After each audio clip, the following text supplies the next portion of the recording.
Débat court revient. Bonjour à tous, très heureux de vous retrouver. Nous retrouvons des invités que nous avons déjà eus pour d'autres thèmes déjà abordés. Le thème aujourd'hui est le conseil de discipline. Ça fait mal, surtout quand on nous l'annonce à la maison et qu'un de nos enfants va donc passer, comme on dit vulgairement, à la casserole ou sur le gris. J'en profite pour faire une toute petite parenthèse. Je salue bien entendu Futé, le cours des frères Montgolfier qui nous permettent de produire cette émission. Et je vous invite à saluer et rendre hommage à toute notre équipe de techniciens avec Jules Badarani qui donc font un véritable effort de perfectionnement progressivement et qui répondent aux besoins techniques et qui ont besoin d'être un peu soutenus financièrement. Et vous savez que la cagnotte est ouverte, soyez généreux. Soyez aussi généreux dans votre manière de partager, de liker et de vous abonner sur la chaîne. Monsieur le député, Anato, nous avons la joie de vous retrouver. Vous êtes sur la 3e circonscription de Seine-Saint-Denis pour votre premier mandat. Merci, cher Albéric. Alors, sur le plateau. Merci beaucoup. Natacha Polony, pareil, sur le plateau, essayiste, journaliste sur la question de l'éducation. Vous êtes reçue dans ce contexte avec nous. Merci beaucoup de votre invitation. Et c'est une joie. Joie aussi de retrouver Benoît. Bonjour Albéric.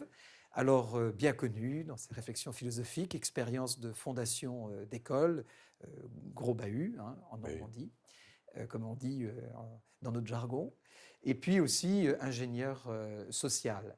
Et puis nous avons un autre philosophe qui est directeur, lui, dans le sous-contrat. Bonjour Albéric. Bonjour Yann de Cacré, depuis maintenant 30 ans. Voilà. Belle expérience. Grande expérience. Belle, je ne sais pas, mais grande sûrement. Alors, eh bien, en fonction des statuts hors contrat, sous contrat, public, nous allons réfléchir sur cette question du conseil de discipline. Finalement, c'est de l'éducatif, du juridique, c'est un abus de pouvoir ou un droit de pouvoir. On part dans l'échec ou dans la satisfaction ou dans le soulagement ou dans un peu la correction. Honnêtement, mes amis, je n'apprécie pas le conseil de discipline. Je n'ai jamais fait les frais en tant qu'élève, mais j'ai animé régulièrement des conseils de discipline et je n'ai pas trouvé l'objectif atteint à la fin sur le plan éducatif. Quelles sont vos positions? Je pense que ça va être partagé cette fois-ci. Je crois que le conseil de discipline n'est pas un phénomène éducatif. Je crois que c'est une erreur de considérer ça comme ça. Le conseil de discipline est une formalité administrative. Donc, tu es un bon directeur de sous-contrat, toi. Mais clairement, je le revendique d'ailleurs. Mais a-t-on le droit d'être pratiquement magistrat dans ce statut? Oui, parce que nous avons d'autres instances pour être éducatives. Je crois qu'il faut absolument arrêter de considérer que le conseil de discipline arrive comme ça un beau matin sans que personne s'en soit aperçu. Chez nous, par exemple, je prends l'exemple que je connais le mieux, pour pouvoir passer en conseil de discipline, il faut auparavant avoir été reçu en entretien par le professeur principal, avoir été reçu par un responsable de niveau, avoir eu éventuellement un conseil de remédiation. Donc il y a un nombre important d'étapes qui doivent permettre effectivement d'avoir cette dimension pédagogique avant d'arriver malheureusement à une extrémité qui sera l'extrémité administrative pour dire non, ça suffit, on s'arrête, ça n'est plus possible. Donc je crois qu'il ne faut pas confondre l'éducatif avec l'administratif. Et je crois que le conseil de discipline a ce mérite de permettre à des gamins de savoir qu'à un moment, on dira « stop, ça suffit ». Monsieur le député, porte-parole quand même un peu des établissements publics. Oui. Alors, pour moi, le conseil de discipline en soi n'est pas une aberration. Quand on parle d'éducation, ça induit aussi la discipline. Une fois que j'ai dit ça, le conseil de discipline... Il va nous faire le coup de « en même temps ». Non. Je le sens. Non. Le conseil de discipline, à mon avis, devrait non pas être un organe de sanction ou de répression comme on l'entend, ou comme ça se vit par certains élèves ou des parents d'élèves, mais devrait plutôt aider l'élève en difficulté à identifier quel est le nœud et de pouvoir se réinsérer dans le cours de son éducation et pouvoir aussi se former, se laisser former et ensuite rentrer dans la carrière qui sera le sien, qui sera la sienne. Je pense, de mon point de vue, que le conseil de discipline devrait peut-être intégrer en son sein un accompagnateur, psychologue, ou alors un éducateur. Aujourd'hui, je ne sais pas de Il y a qui souvent compose. un éducateur spécialisé qui est là. Et aussi, avant d'arriver à une sanction d'exclusion, par exemple, c'est de voir aussi quel est le background de cet élève. Parce que souvent, les élèves indisciplinés ou turbulents envoient un message. Ils ont sans doute peut-être dans leur famille ou bien même dans les relations avec les autres camarades d'école des difficultés. Et c'est, je pense, à mon avis, là que devrait aller le conseil de discipline pour aller à la source même de cette difficulté qui n'est en fait que la partie visible de l'iceberg. Et si le conseil de discipline est conçu et mené dans cette vision, je pense que ça sera mieux vécu par les élèves, leurs parents, et ça sera beaucoup plus, je dirais, productif et au final, on aura fait quelque chose de bien du conseil de discipline. Hors contrat, carré, bien, on connaît Benoît Maisonneuve. Le conseil de discipline, une belle arme? Non, non, le conseil de discipline, effectivement, c'est un outil administratif, ça, j'en conviens. C'est-à-dire qu'effectivement, à un moment donné, il faut pouvoir dire à un enfant et à ses parents, ça s'arrête là, c'est fini, il y a une butée, voilà, on ne va pas plus loin. Ça ne signifie pas nécessairement l'exclusion de l'élève, d'ailleurs. Ça veut dire qu'on le met en face d'une responsabilité. Bon. Donc, normalement, c'est conçu, si c'est fait intelligemment, pour le faire grandir. Il y a quand même le mot conseil. Donc, un conseil, c'est plus qu'une préconisation. Enfin, on peut même faire un conseil un peu lourd. Et puis, discipline, c'est de le remettre à sa place d'enfant et de disciple, en quelque sorte, et donc de le remettre dans un rang qu'il n'aurait pas dû quitter. Donc, c'est le remettre dans sa classe, à sa place. Voilà, c'est ça que ça veut dire. Et dans son état d'élève. Donc, en disposition intérieure et extérieure, accessoirement, de recevoir. Ça, c'est l'utilité du conseil de discipline.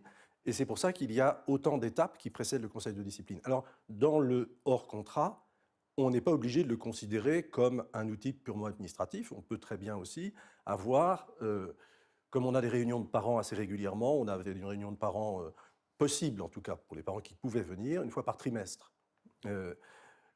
On peut avoir les responsables de la discipline de l'établissement qui reçoivent les parents avec les enfants ou sans les enfants, pour traiter des questions de discipline et pour voir quels sont les axes de progrès qu'on peut dessiner pour chacun d'entre eux.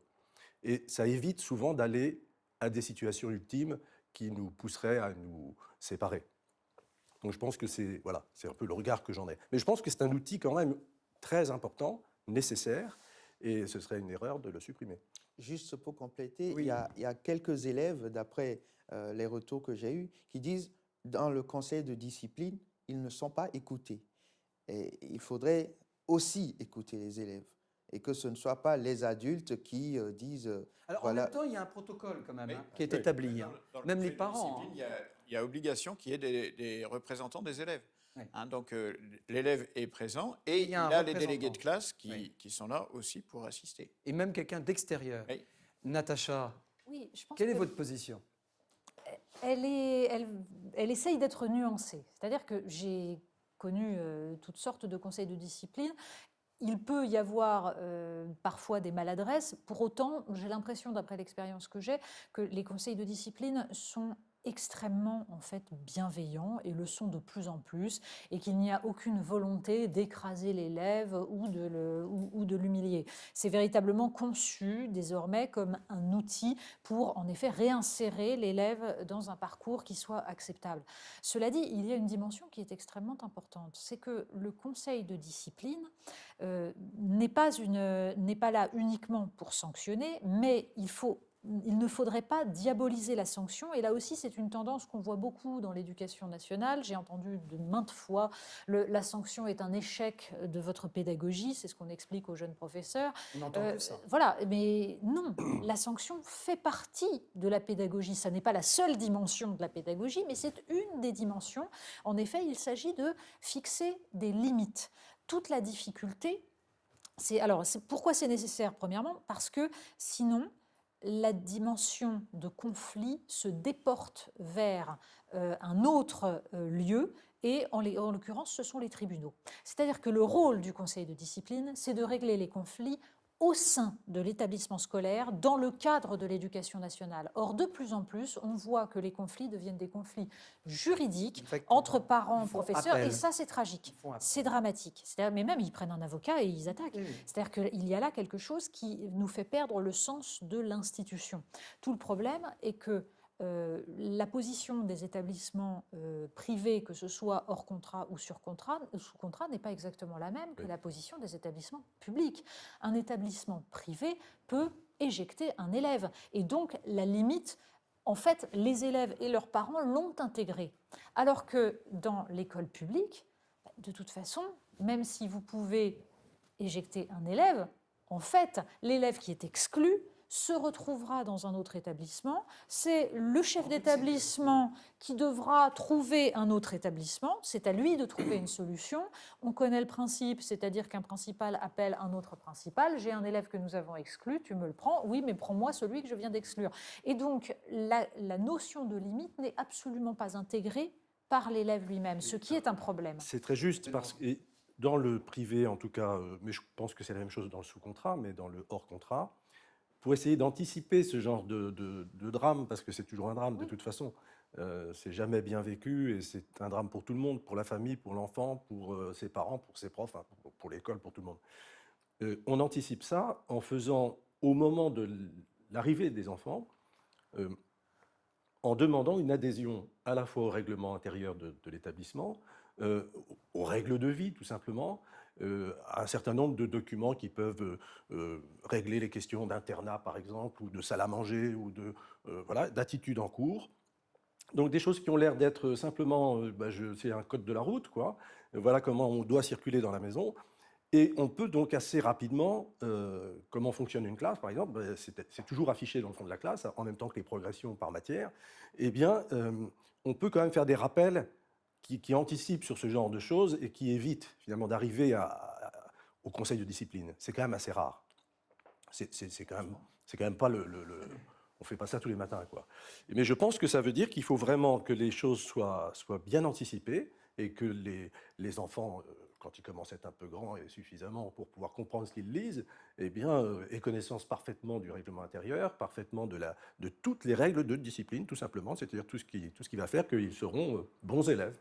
C'est tout simplement ça. Et là, ça nous évite. Alors, j'ai conscience que c'est pas la même chose dans le public, et qu'il y a plus d'agressivité possible. Hein. Mais nous, on vit ça finalement de manière assez paisible, parce que justement, les parents savent que leur fils...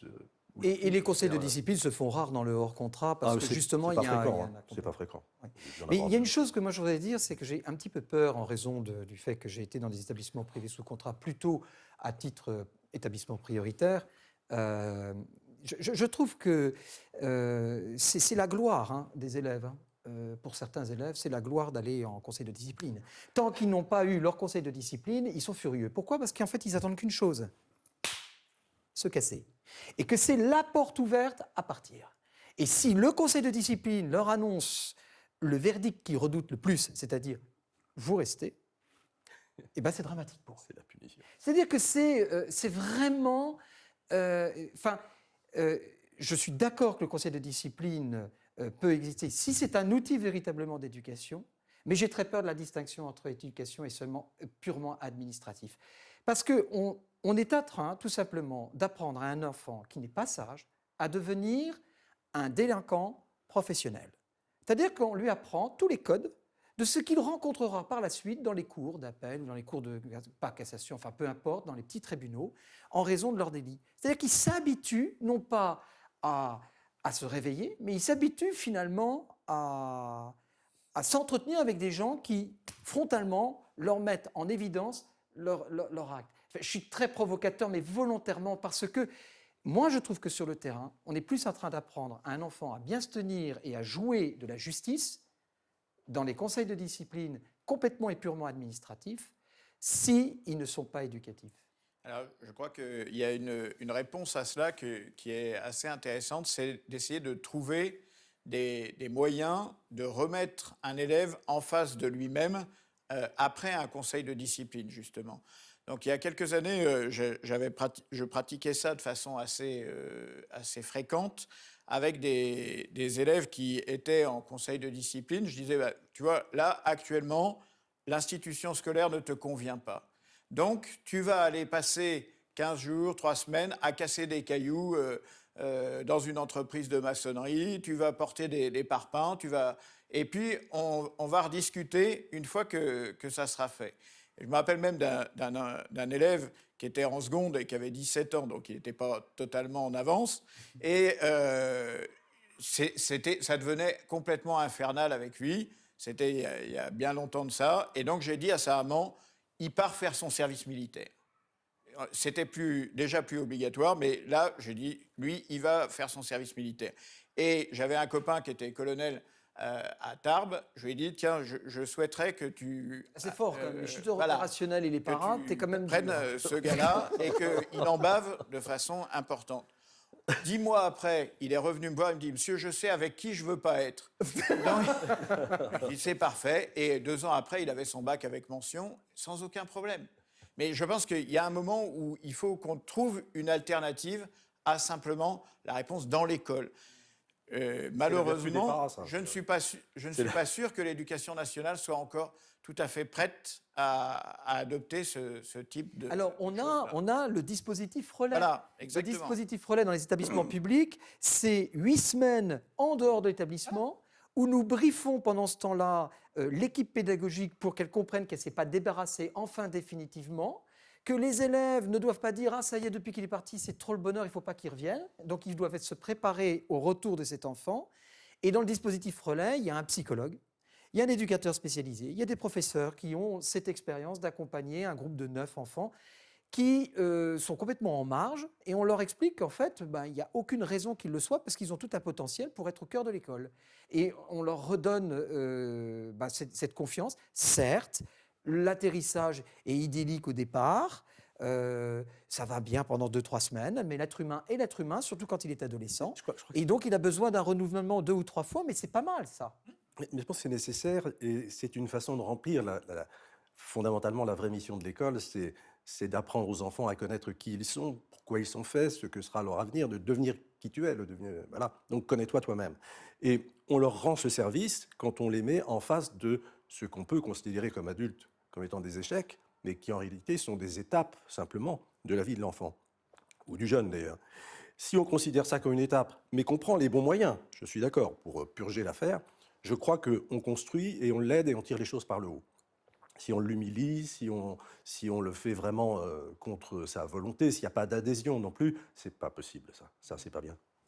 Je pense qu'il faut que cette démarche vienne en complément de la possibilité de la part de l'éducation nationale de montrer à cet élève qu'il y a différentes voies pour lui. Oui, absolument. La question, par exemple, de la valorisation des filières manuelles, des filières courtes, en fait, doit être pensée de façon corrélative avec ça. C'est-à-dire qu'il y a en effet des élèves pour qui l'enseignement abstrait général est une souffrance. Parfois, ils sont dans des familles qui considèrent, et parce que aussi l'ensemble de la société leur envoie ce message-là, qu'il faut absolument faire des études longues, des études générales, parce que sinon ce serait la déchéance. On regarde aujourd'hui les filières professionnelles et on s'aperçoit que toutes les filières industrielles ont des places libres, que ce sont en général les filières qui permettent une meilleure insertion. Mais c'est boudé parce que tout cela est dévalorisé. Or, je pense que certains élèves ont besoin, à partir de la 4e, est-ce que c'est trop tôt, la 3e en tout cas, d'aller découvrir le monde du travail. Oui. Et peut-être qu'ils se révéleront, ça nécessite de leur permettre d'avoir des passerelles, c'est-à-dire que s'ils s'aperçoivent que finalement, ça peut parfois déclencher ça, l'idée que décidément, ils ne sont pas faits pour ça et que donc ils vont se remettre à travailler pour des études plus longues, etc., eh bien, si on leur donne des passerelles, la possibilité de passerelles, si on ne fixe pas les destins trop tôt, en revanche, permettre à ces élèves d'aller voir ailleurs, de se découvrir dans un contexte différent, ça me semble une nécessité qui évite le côté tragique Voilà. du conseil de discipline, la tension, etc. Absolument. Effectivement, juste pour compléter ce que vient de dire Natacha, il y a eu longtemps cette image comme quoi l'apprentissage ou la filière professionnelle était la voie de l'échec. Et donc, je pense qu'il faut donc valoriser ces métiers qui sont aussi des métiers nobles, qui permettent de gagner convenablement sa vie. Et c'est d'ailleurs pour ça aussi que le gouvernement a mis beaucoup d'argent dans l'apprentissage. Maintenant, il faut effectivement un travail, un mindset qui soit renouvelé par rapport à ces métiers, à l'apprentissage, pour que les élèves qui sont en difficulté dans la filière traditionnelle ne se disent pas, si je vais en apprentissage, si j'apprends un métier, c'est pas une voie de garage, C'est ça, mais c'est exactement. voilà, C'est pas une punition non plus. c'est pas une punition, Voilà, c'est tout à une fait. voie alternative et qui vaut effectivement une voie Oui, mais générale. expliquer que ce n'est pas une punition, c'est nécessaire. Parce que moi, j'ai vu, par exemple, un jeune qui était en apprentissage dans un restaurant et sur son dossier, il y avait tout juste bon pour l'hôtellerie-restauration. Que des professeurs soient capables d'écrire ça sur un dossier, c'est monstrueux. Oui, mais c'est là où il n'y a pas de formation chez le professeur. Ben oui, mais c'est tout le problème. On y revient. Nous n'avons que 3 minutes, mais je voudrais faire un tour de table sur la réaction des parents. Et donc, du coup, comment soigner cette réaction pour qu'elle soit positive des parents? Les parents sont blessés très souvent par un conseil de discipline. Alors, je pense qu'il faut leur expliquer. Les parents sont... Alors, les parents sont quand même, normalement, les premiers éducateurs de leurs enfants. Bon, ils ont une responsabilité. Et s'ils mettent leurs enfants à l'école, c'est bien sûr pour répondre à l'obligation de scolarisation, mais c'est aussi parce qu'ils s'intéressent au développement de leurs enfants. Donc je pense que ça les touche. Si ça leur fait de la peine que leur enfant passe devant le conseil de discipline, ça prouve qu'ils les aiment. Ça veut dire qu'ils aiment leur enfant. Ouais. Donc je pense qu'ils peuvent entendre la vérité sur ce qui s'est passé, sur ce qu'on reproche, sur l'histoire de l'enfant depuis qu'on commence à le prévenir, par exemple. Je pense que les parents doivent entendre d'ailleurs ça. Et puis, je crois qu'un conseil de discipline, ça peut aussi restaurer l'autorité des parents. Je pense que ça peut contribuer à restaurer en partie l'autorité des parents. Et à montrer aux jeunes, ça dépend de son âge évidemment, mais qu'effectivement, il y a des limites et que lorsqu'à la maison, on lui dit quelque chose, ben, c'est exactement pareil. Et à l'école, voilà, on a la même méthode, quoi. Monsieur le député?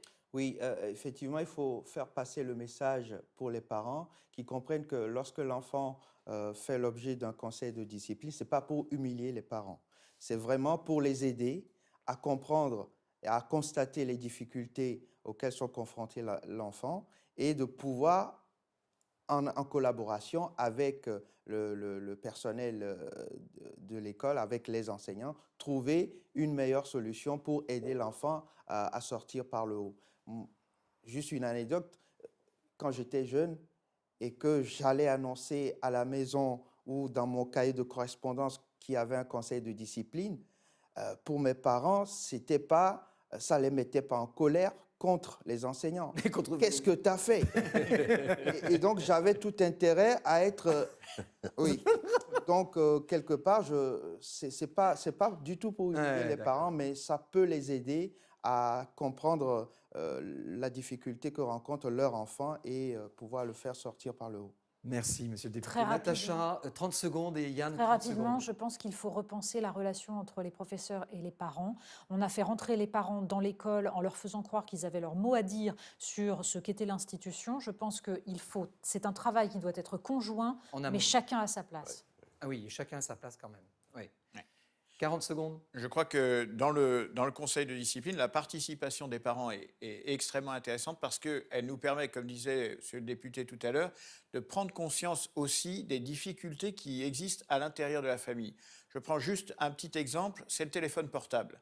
On s'aperçoit qu'il y a des parents qui, aujourd'hui, n'ont plus la possibilité de lutter contre le téléphone portable. Moi, j'ai passé une gamine en conseil de discipline il y a 3 semaines. La maman m'a dit, vous lui laissez son téléphone portable parce que sinon, elle hurle toute la nuit et les voisins se plaignent. Qu'est-ce que je peux faire? Qu'est-ce que je peux faire? c'est fou. À mettre à la Objectivement, c'est École des parents. extrêmement compliqué. École des parents. École des parents. Merci à vous 4. On se retrouve à nouveau pour un autre thème bientôt. Likez, abonnez-vous. Et puis, qu'est-ce que j'ai? Il y a liker, abonnez-vous. Je ne sais plus ce que c'est l'autre. Partagez, bien sûr, partagez. À très vite.